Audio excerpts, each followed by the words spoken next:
Diego Ramos and Ryan Maxwell, two drivers that were involved in a pretty heavy accident yesterday, and it ended with Ramos going up and over and out of the cart. Looks like they got that cart repaired, and he's back and ready to go, starting off in his third position. Timothy Pernod rounds out the top five. Frédéric Lemieux in the 397 starts sixth.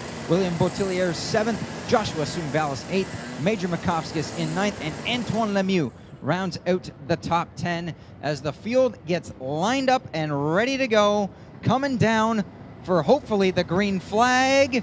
Green flag's in the air. We're underway in Rotax Senior. We head up to turn one, but it's a good start from the inside line.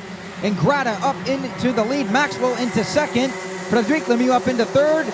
Burnett has to slot into fourth for now and maybe regroup as they all funnel down into turn three for the first time. So far, I believe everybody else has made it. Maxwell ducking to the inside a little bit. He has a run. Ingrata defends it from him, though, as we head into turn five for the first time. There's a few other movements a little bit further back in the pack. 36 carts took green, and you saw them all fan out as soon as that green flag waved. Now look at them. They're all tucked in single file, but taking peeks. They're seeing where they might have an advantage over the cart in front of them, and while keeping that draft, because we talked about the importance of a draft in four-stroke karting, but it is equally as important here in the Rotax Max Senior class as well. And again, these carts, they have the ability to close the gap a lot quicker because you have that extra power at your disposal. You can see it right there with Maxwell pulling up right to the rear bumper of Aiden Ingrata. He had a bit of a look going to the inside of turn one, not able to do so. The good thing for Maxwell right now, he has a bunch of teammates right behind him. Ingrata's kind of the lone man up here in the front. They're not going to be close enough, though, by the time we hit five. Instead, it's Burnett that's going to look to the inside of Frédéric Lemieux at turn five, and he gets it cleared a little bit three wide out of turn five behind them. I think that was Diego Ramos going to the inside there, and it stacked everybody else up behind. Diego Ramos going to the inside there, and it stacked everybody else up behind him. Frédéric Lemieux got really shuffled out there as well, because I believe Sumvalis went through, and so did Arnaud Saborin, I think, or is that Diego Ramos? I'm trying to tell which one of them that is. I believe that's Ramos that's gone up and into fifth place now, knocking on the door, maybe going to try and get up and into fourth place here. But so far, Ingrata still with the lead, but Burnett's coming right back after it. They got Maxwell right in between them as we thunder down the front straightaway. 6 laps to go. So again, another 8-lap heat race for the Rotax Max Senior class, and it is Aiden Ingrata, who was about 0.2 of a second quicker than Ryan Maxwell at the stripe that last time by. Jensen Burnett not that far behind, 0.5 back at the line, and it looks like now they're opening up a gap as a swap of positions there.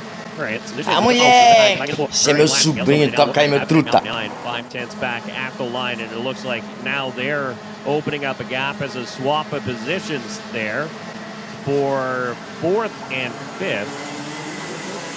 I believe that was Ramos going through on Frédéric Lemieux for the fourth spot. Now, unfortunately, that did create a bit of a gap. Let's see if he can run these drivers back down, but he might get the chance here. Ingrata's not going to leave that door open with Maxwell right on him going into the chicane.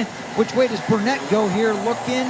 Nope, has to tuck back in line. But just as I said, that brings up these next two carts right behind them. Well, that battle at the front is exactly what Ramos wanted to see, and it did allow him to close the gap. It was 1.1 seconds, and now it's down to 0.6 of a second. So, yeah, as soon as one driver pokes the nose out to try and make a move, you see that lead that they had built up absolutely evaporate. Now it's only a couple of car lengths between the top three and fourth place, and a change for the lead as Maxwell goes through, and a nice pass, and you saw Aiden Ingrata point to him and say, let's just stick nose to tail and keep going.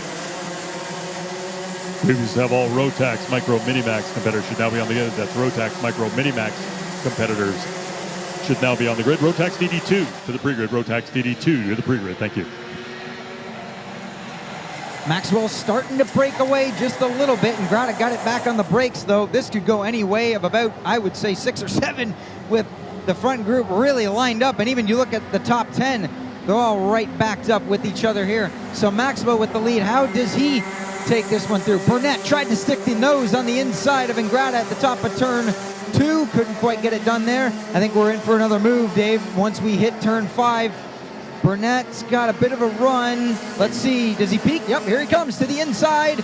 And Angrada has to give way. Ramos. Se meu sobrinho toca aí meu truta. Ramos. Nope, he tucks back in line. He realized he didn't want to be on the outside of Angrada there. Burnett gets up and into second place. And around the outside, trying to it. Burnett gets up and into second place. And around the outside, trying to it. It was Niels. Se meu sobrinho toca aí meu truta. Burnett gets up and into second place. And around the outside, trying to it. He goes Antoine Lemieux, just ahead of Frederic Lemieux. He tried the outside. I thought that was going to work for a second. Couldn't quite carry the momentum. Well, he thought it was going to work too. That's why he tried it. But Aiden Angrada almost knew that swap of position was going to come. He took a quick peek over his shoulder. He saw the front wheel of that cart of Jensen Burnett to the inside. So he yielded that position. And again, his cart not quite as good as the ones just ahead. Maxwell just turning in his fastest lap of the race, a 56.381. Burnett, 56.4 that last time by. Aiden Angrada, a 56.8 for his quickest time. So it gives you an idea of the difference between the two leaders. And third place now as far as quickness of the cart. And Angrada loses another spot in the same place on the track. Leaders and third place now as far as quickness of the cart. And Angrada loses another spot in the same place on the track. Leaders and third place now as far as quickness of the cart. And Angrada loses another spot in the same place on the track. 3 laps in a row. Turn 5 has been his Achilles heel in this heat. Number 2 is Diego Ramos. Who's Diego Ramos? Who's Diego Ramos? Who's Diego Ramos? Who's Diego Ramos? Who's Diego Ramos? Who's Diego Ramos? Who's Diego Ramos? Who's Diego Ramos? Late on the brakes, sends it to the inside of Angrada and gets himself up into third place. Does he have enough time? As we hear the crowd go wild there. Something happened a little bit further back. Does Ramos have enough time to get up to, I think he'll get to Burnett. I'm not sure if he's going to be able to get to Ryan Maxwell, who's been starting to pull away a little bit more and more as this race comes to its end. 2 laps to go, and it's really on just behind them. Angrada's got to run back now on Ramos. Not enough to make it happen at turn 1 or turn 2. And it's really hard because it narrows down here up and into turn 3. And you don't really want to leave the braking too late as the track elevates and then de-elevates through turn 3 and back through turn 4. This is the preferred passing opportunity going through 5, but I don't really know if anybody else is close enough, at least in the top 5 positions, as one car got real hard on the brakes there. There goes 1, 2, maybe 3 spots. I couldn't quite tell who that was. That may have been Frederic Lemieux that drove it in there really deep. I believe it was.